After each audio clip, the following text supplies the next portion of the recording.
Central nervous system. Central nervous system.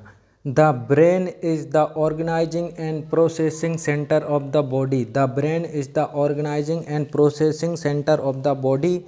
It is the site of consciousness, sensation, memory and intelligence.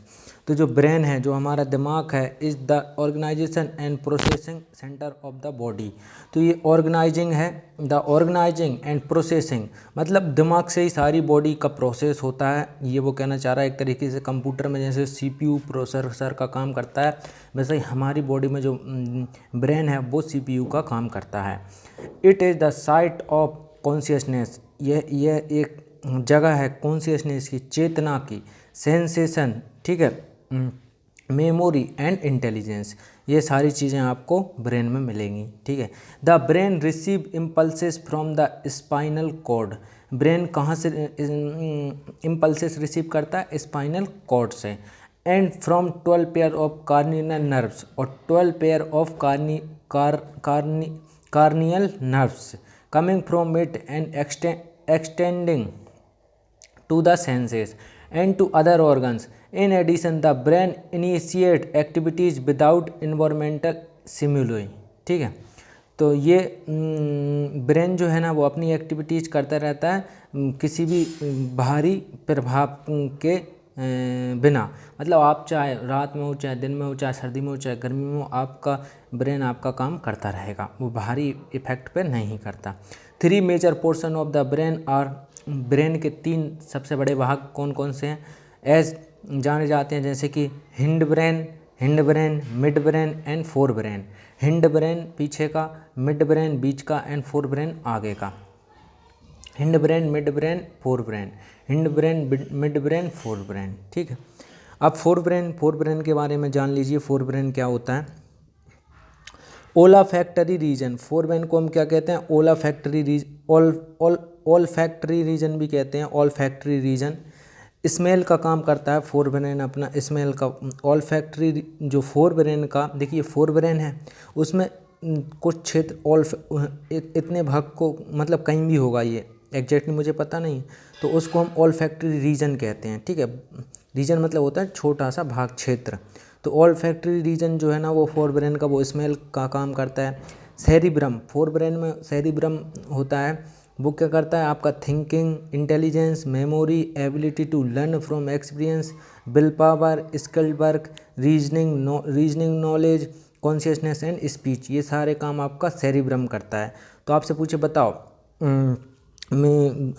बताओ will power किस brain के भाग से related है? तो सेरिब्रम से है, सेरिब्रम से. ठीक है, ऐसे कॉन्शियसनेस एंड स्पीच किससे रिलेटेड है? सेरिब्रम से है. फिर आता है कंट्रोल. तो कंट्रोल क्या है? कंट्रोल जो होता है फोर ब्रेन का कंट्रोल भाग, वो लाफिंग, बीपिंग,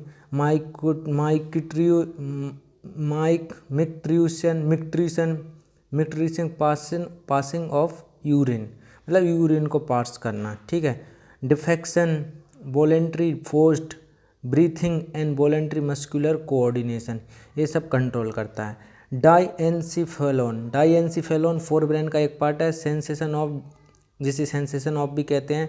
डाईएनसीफेलोन क्या करता है? हीट, कोल्ड, जैसे आप किसी गर्म चीज़ से हाथ लगाते हो आपको हीट लगती है, वो डाईएनसीफेलोन की वजह से लगती है, जो कि एक फोर ब्रेन का पार्ट है. Diencephalon heat, cold, pain, control centre of autonomic nervous system, control hunger, thirst, भूख प्यास भी आपको डाईएनसीफेलोन बताता है. स्वीटिंग, स्लीपिंग एंड सेक्स, ये सब डाईएनसीफेलोन है. फिर आता है हाइपोथैलेमस. ये फोर ब्रेन का पार्ट है, हाइपोथैलेमस. तो हमने देखिए ब्रेन कितने तरह के होते हैं? 3 brain, hind brain, mid brain और फोर ब्रेन. फोर ब्रेन में कितने तरीके के होते हैं? ये आपके 3, 2, 5 और इधर भी हैं क्या, 6, 7, 8, ये 8 तरीके के आपका फोर ब्रेन होता है. फोर ब्रेन में देखिए हमने सबसे पहले पढ़ा ओलाफैक्टरी रीजन जो स्मेल के लिए है. सेरिब्रम जो thinking, intelligence, memory, ability to learn from experience, will power, skill work, reasoning knowledge, consciousness and speech के लिए है. फिर आता है control, laughing, weeping, micturition, defecation, voluntary forced breathing and voluntary muscular coordination. फिर आता है आपका डाईएनसीफेलोन. ये heat, cold and pain control, centre of autonomous nervous system control, hunger, thirst, sweating and sleeping and sex, ये सब diencephalon करता है।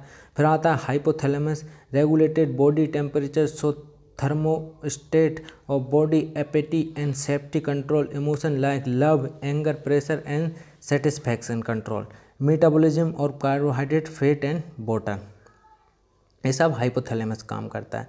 अब हम आते हैं मिड ब्रेन पे। हमने फोर ब्रेन पढ़ा, फोर ब्रेन 2, 3, 5, फोर ब्रेन के 5 पार्ट पढ़े, olfactory region, cerebrum region, control, diencephalon और हाइपोथैलेमस। आप इनको पढ़ लें एक बार और, ठीक है।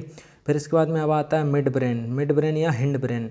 तो मिड ब्रेन क्या करता है, reflex centre of visual and auditory sensation, ये आपका मिड ब्रेन या हिंड ब्रेन ये काम करता है, मिड ब्रेन और हिंड ब्रेन।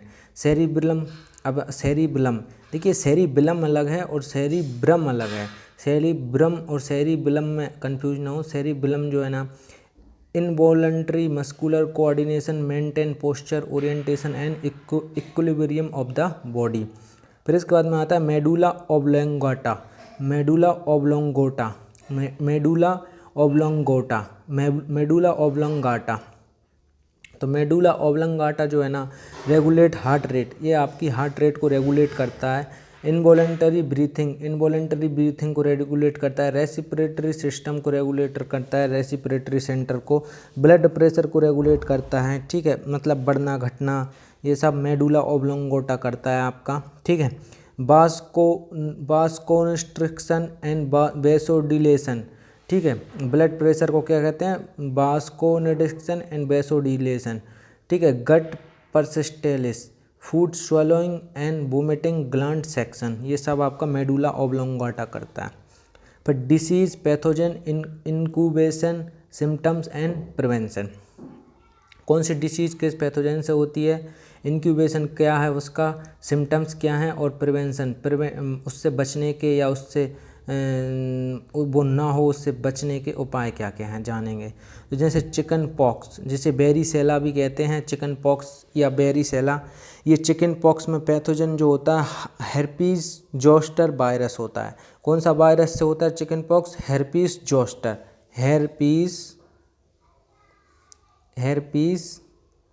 हेर्पीस जोस्टर, इस वायरस से होता है आपका chicken pox, herpes zoster.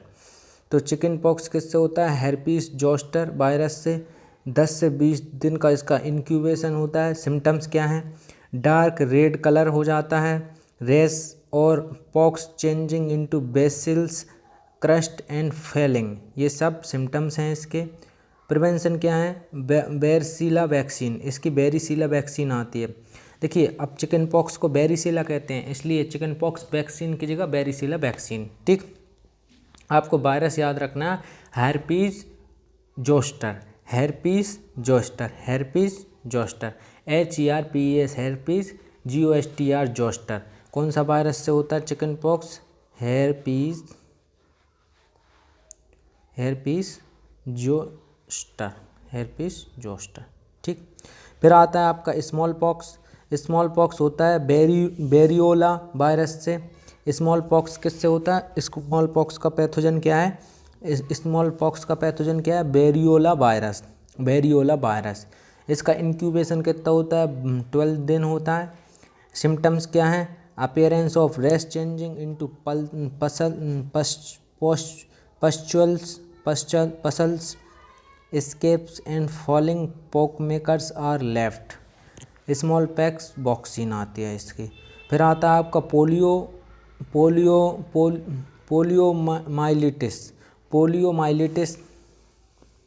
Poliomyelitis polio virus की वजह से होता है। 7 से 14 दिन इसका इंक्यूबेशन है, ठीक है। ये क्या करता है, आपके सिम्टम्स क्या हैं, damage motor neurons causing stiffness of neck, convulsion paralysis of limbs generally lakhs, ये आपका पोलियो वायरस करता है। और प्रिवेंशन क्या है इसका, Salk vaccine and oral polio vaccine, OPV। फिर आपका आता है मीजल्स, जिसे हम रूबेला डिसीज़ भी कहते हैं, मीजल्स को रूबेला डिसीज़, ये रूबेला वायरस की वजह से होती है। 10 दिन इसका इंक्यूबेशन है और ये रूबेला स्किन इरप्शन होता है इसमें रूबेला में। और कॉफिंग, स्नीजिंग, खांसी, जो छींकें आती हैं एक्सेट्रा। ये इसके उपाय क्या हैं बचने के? मीजल्स, मम्प, रुबेला, बेरिसेला, कोम्बो, ये सब इसका उपाय है। फिर आते हैं मम्प्स। जो मम्प्स होता है ये मम्प्स वायरस से ही होता है। 12 से 26 दिन इसका इंक्यूबेशन है। Painful enlargement of parotid and salivary glands, ये मम्प्स की वजह से होता है। मतलब गर्दन में आपके गलसुए टाइप हो जाना, उसे मम्प्स कहते हैं। ठीक है, मम्प्स वैक्सीन आइसोलेशन। फिर इसके बाद में आता है रेबीज़, जिसे हाइड्रोफोबिया भी कहते हैं रेबीज़ को, और ये रेबीज़ वायरस की वजह से होता है। 10 से 10 दिन भी हो सकता है, 1 से 3 महीने तक इसका वो रहता है आपका, मिनिमम 10 और मैक्सिमम 1 से 3 महीने, ये आपका इंक्यूबेशन है। इसके बाद में इसके सिम्टम्स क्या हैं? Spasm in throat and chest muscles, fears from water से डर लगने लगता है। पैरालिसिस एंड डेथ, जिसकी वजह से पैरालिसिस भी हो सकता है और डेथ भी हो सकती है। ये क्या होता है? इम्यूनाइजेशन ऑफ डॉग्स का इम्यूनाइजेशन किया जाता है रेबीज़ में। फिर क्या है? ट्यूबरक्लोसिस किस पैथोजन की वजह से होता है? ये आपका एम ट्यूबरक्लोसिस। ठीक है, 2 से 10 दिन सप्ताह का इसका इंक्यूबेशन होता है। सिम्टम्स क्या हैं? Coughing, chest pain and blood sputum with tuberculosis. और कौन सी वैक्सीन है? BCG वैक्सीन है। डिप्थेरिया आपका सी डिप्थेरिया पैथोजन से होता है। 2 से 6 दिन इसका इंक्यूबेशन होता है। इन्फ्लेमेशन ऑफ मुकोसा ऑफ नसाल chamber, throat etcetera, respiratory tract blocked, DPT vaccine. फिर आता है कोलेरा आपका जो होता है वो विब्रियो कोलेरा पैथोजन की वजह से होता है। 6 घंटे से लेकर 3 दिन तक इसका इंक्यूबेशन होता है। और सिम्टम्स क्या हैं? Acute diarrhoea and dehydration. और इसके बचाव के उपाय क्या हैं? Sanitisation, boiling of water and oral cholera vaccine, ये सब कोलेरा के हैं। फिर इसके बाद में आता है लेप्रोसी, बहुत खतरनाक बीमारी है लेप्रोसी, कुष्ठ रोग भी कहते हैं जिसे हिंदी में। लेप्रोसी ये माइकोबैक्टीरियम लेप्री की वजह से होती है। 2 से 5 दिन इसका इंक्यूबेशन होता है। इसमें क्या होता है? Skin hypopigmentation, nodulated skin, deformity of fingers and toes, मतलब हाथ पांव सड़ने गलने लगते हैं, मतलब एक तरीके से। और वैक्सीन कौन सी है? BCG also offers variable amount of protection against leprosy, lepromin skin test. Tetanus ये आपका लॉक जो भी कहते हैं इसे, ये किस पैथोजन की वजह से होता है? क्लोस्ट्रीडियम टेटेनाई। 3 से 21 दिन इंक्यूबेशन होता है। इसमें क्या होता है? Degeneration of motor neutrons, rigid जो मसल्स, स्पेज्म एंड पैरालिसिस।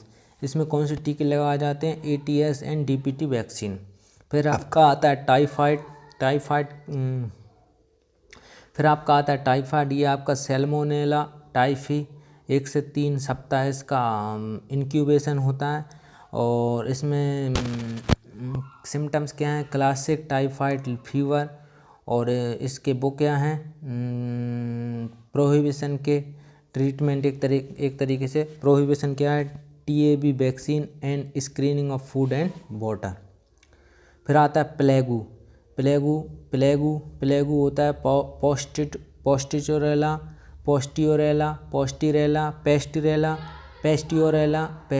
पेस्टिस। 2 से 6 दिन। सिम्टम्स क्या हैं? Bubonic plague effects lymph nodes, pneumonic plague affects lungs and septicemic plague causes anemia, killing of rats and rat fleas, plague vaccine. फिर आपका आता है gonorrhoea जो होता है ये आपका पैथोजन कौन सा है? नीसरिया गोनोरिया। 2 से 6 दिन इसका इंक्यूबेशन है। सिम्टम्स क्या है? Inflammation of urogenital tract. और ये आपके प्रोहिबिशन क्या है? Avoid prostitution. प्रोस्टिट्यूशन मतलब एक तरीके से वेश्यावृत्ति को अवॉइड करें अगर आपको गोनोरिया से बचना है तो, क्योंकि इसमें इन सूजन आ जाती है यूरोजेनिटल ट्रैक्ट पे, तो ये आपका गोनोरिया होता है।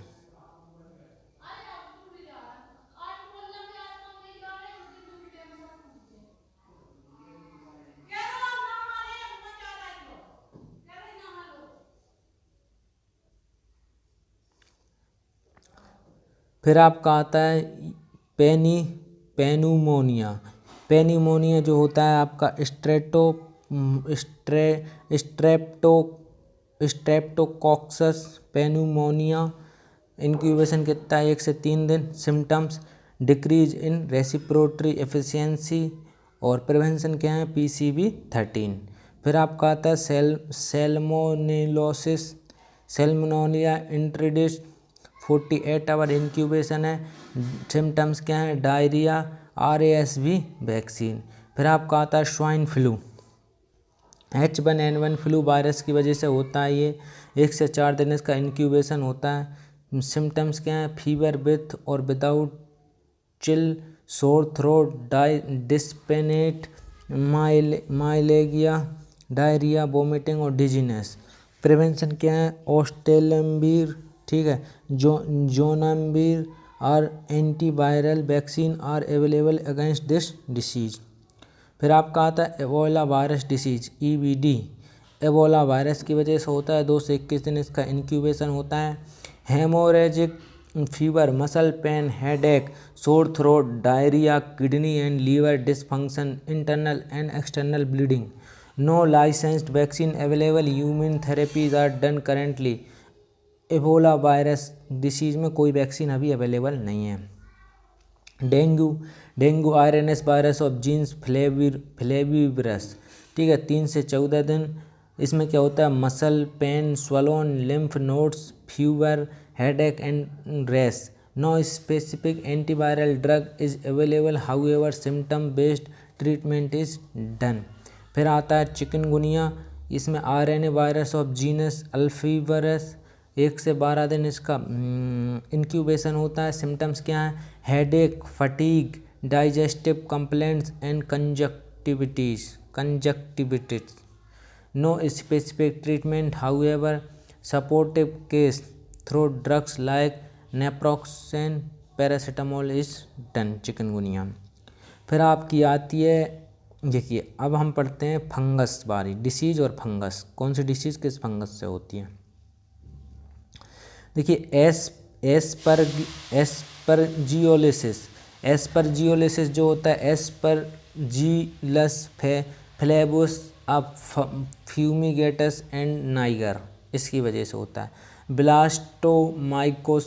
ब्लास्टोमाइसिस डर्मेटिडिस, ठीक है। अब फिर आता है कैंडिडियासिस,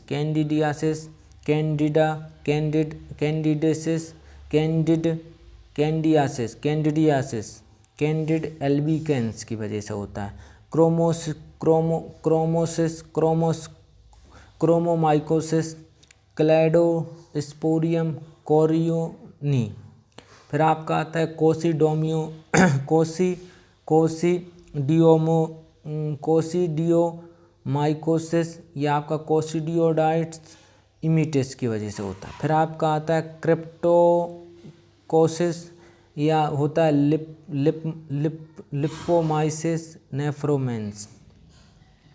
फिर आपका आता है जियोट्राइकम कैंडिडमम की वजह से होता है।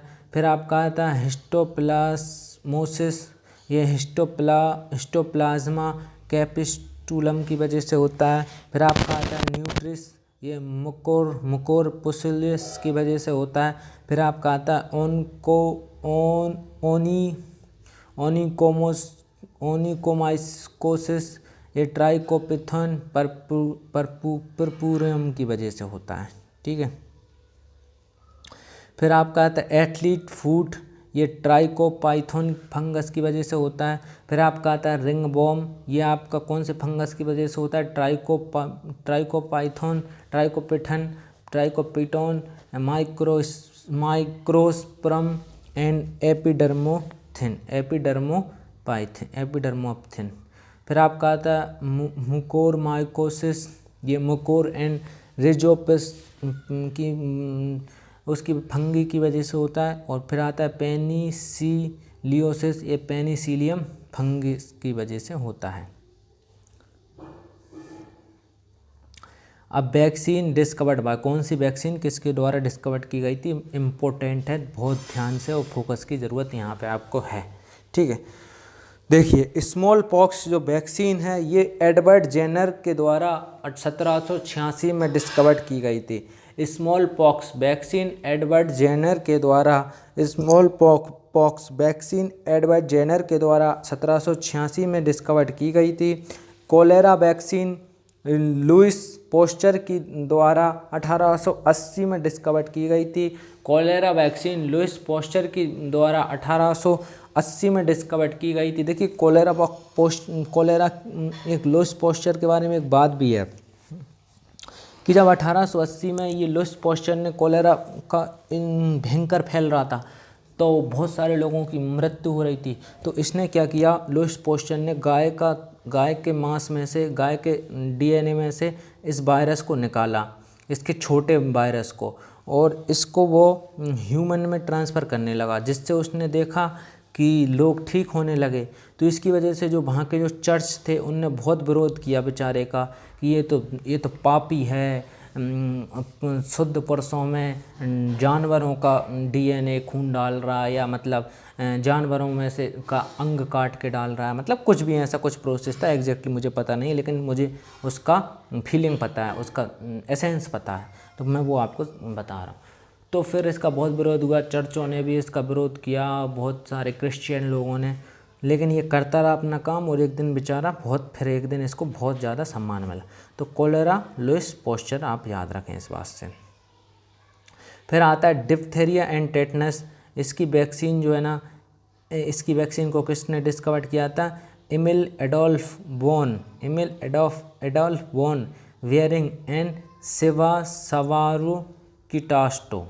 फिर आता है ट्यूबरक्लोसिस, इसकी जो वैक्सीन है ये Leon Calmette and Camille Guerin 1992 में।